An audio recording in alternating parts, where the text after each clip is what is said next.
Vamos lá para mais uma edição do resumo da semana. Hoje os destaques são os resultados do PIB do Brasil e da construção no terceiro trimestre, também a redução da confiança dos empresários no mês de novembro, empresários da construção, e a relação que isso tem com o aumento do custo dos materiais, um novo sistema do governo federal que vai dispensar o alvará de construção para obras de baixo risco e a desvinculação do IGPM na prática da correção dos aluguéis imobiliários. Vamos lá? Roda a vinheta.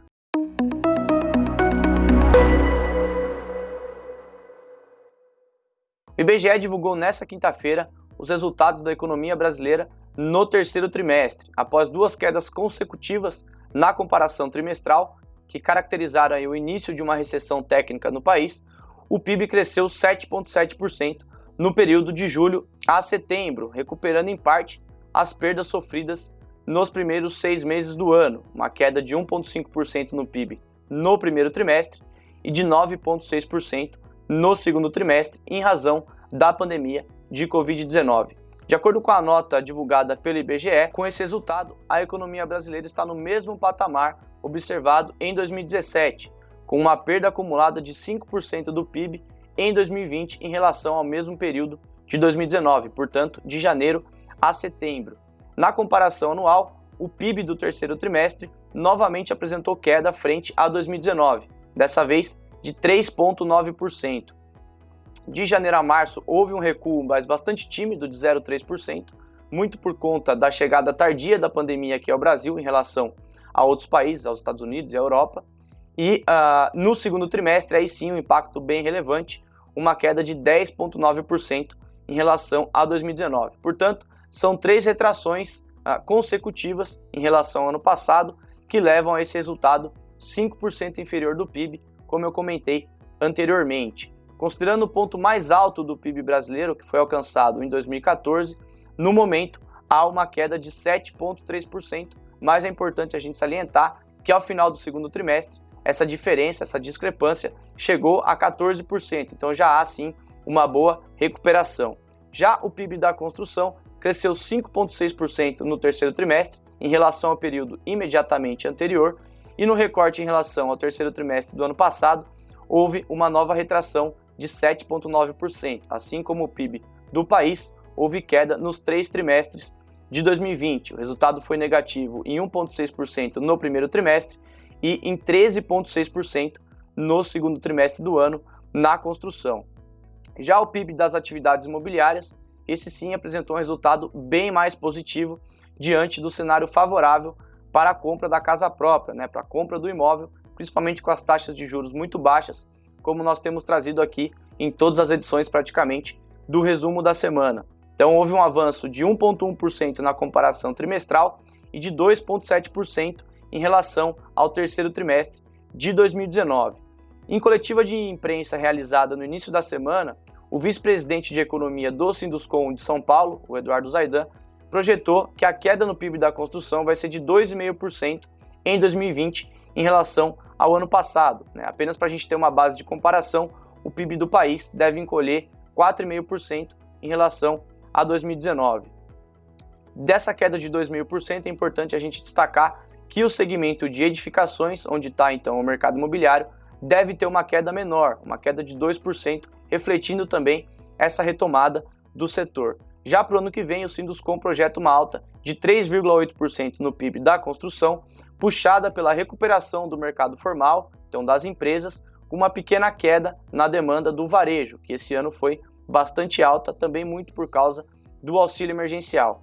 Mas para que isso aconteça, é claro, a gente sempre ressalta, é muito importante o avanço das pautas fiscais, principalmente as reformas administrativa e tributária.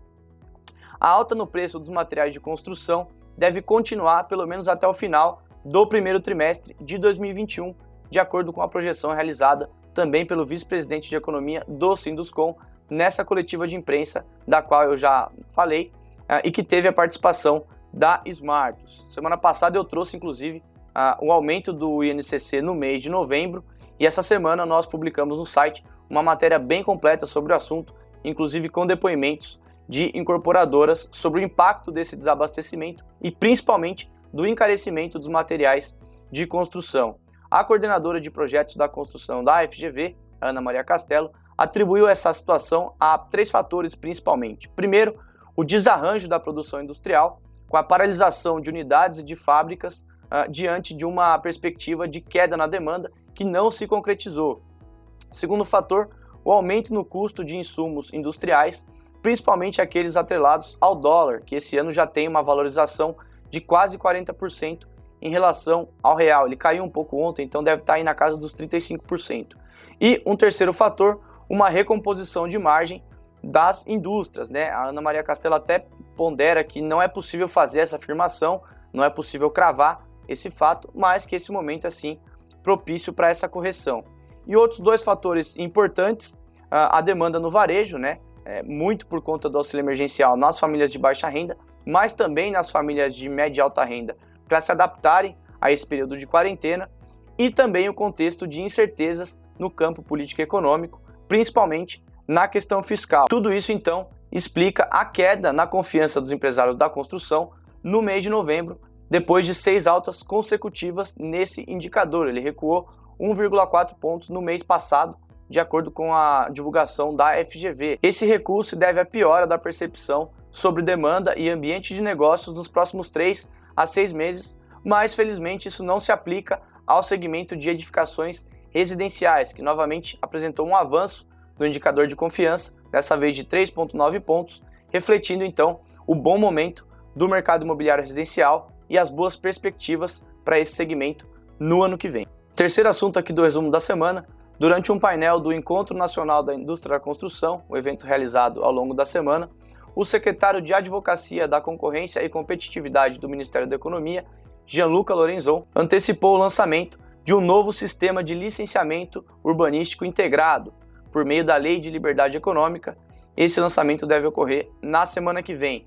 De acordo com a CEBIC, que participou da elaboração dessa iniciativa, o objetivo é integrar prefeituras, corpo de bombeiros e órgãos das 3 esferas de poder para desburocratizar os licenciamentos nas obras de baixo risco ou de baixo impacto, que correspondem a 80% do total de obras no país, de acordo com a entidade. Na prática, esse tipo de obra, então, vai ter a dispensa do alvará de construção a partir do uso desse sistema de licenciamento integrado. O presidente da Comissão da Indústria Imobiliária da CEBIC, o Celso Petrucci, disse que 12% do preço de um imóvel decorre dessa cadeia de licenciamento. Então, esse avanço é muito relevante para o mercado imobiliário, para as incorporadoras e também, a gente espera aqui, para o comprador final. E sobre o risco de violação das regras diante desse afrouxamento do processo, o secretário do Ministério da Economia disse que quando algum dos órgãos identificar esse tipo de ocorrência, automaticamente e imediatamente o sistema vai acionar a Polícia Civil e também o Ministério Público. Então vamos torcer para que essa iniciativa realmente saia do papel, para que esse sistema seja anunciado, seja lançado e que as empresas façam bom uso dessa ferramenta para que então haja menor burocracia no processo de licenciamento e de emissão dos alvarás de construção. E para a gente fechar, o IGPM teve mais uma alta expressiva, dessa vez de 3,28% no mês de novembro, de acordo com o Instituto Brasileiro de Economia da FGV. Com esse resultado, o indicador acumula crescimento de 22% de janeiro a novembro e de 24,5% em 12 meses. Apenas como base de comparação, em novembro do ano passado, o IGPM avançou 0,3% e a alta em 12 meses era de 3,97%. Então, como a gente já antecipou aqui no resumo da semana e outros conteúdos publicados no nosso site, a tendência é que esse indicador deixe de ser utilizado como o indexador dos contratos imobiliários, tanto contratos residenciais quanto comerciais de locação. Ele deve ser substituído por outros indicadores, como o INCC ou mesmo o IPCA.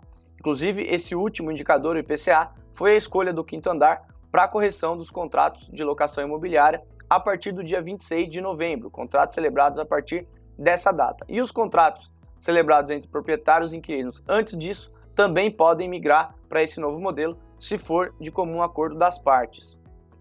A maior contribuição para a alta do IGPM no mês de novembro veio das commodities agropecuárias, o que mais uma vez evidencia o descasamento desse indexador em relação à atividade imobiliária, uma crítica que é feita aí já há algum tempo por alguns economistas. Então, em resumo, considerando até o cenário que a gente vem de renegociações, né, de descontos, postergação de pagamentos, a tendência realmente é que o GPM deixe de ser utilizado para a correção dos contratos de locação imobiliária, seja locação residencial, seja locação comercial. E um último destaque antes de fechar essa edição: o preço de venda dos imóveis residenciais apresentou uma alta nominal de 0,45% em novembro, mas considerando a inflação do período, teve uma queda real de 0,17%. No acumulado do ano, aí sim uma alta real de 0,35%, considerando que os preços na média subiram 3,21% e o IPCA nesse período foi de 2,85%. Esse é o levantamento mais recente realizado pelo FIPZAP, tá legal? Recados finais antes de fechar essa edição: se você ainda não é inscrito, inscreva-se aqui no canal da Smartz no YouTube, clica no sininho para ser avisado sempre que tiver conteúdo novo. Siga a Smartz nas redes sociais, @SmartzBR, no Spotify Smartz Brasil, e acesse o nosso site, veja lá todos os nossos conteúdos e se cadastre para receber toda semana a nossa newsletter semanal com os nossos principais conteúdos, tá legal? A gente se vê na próxima semana. Um abraço!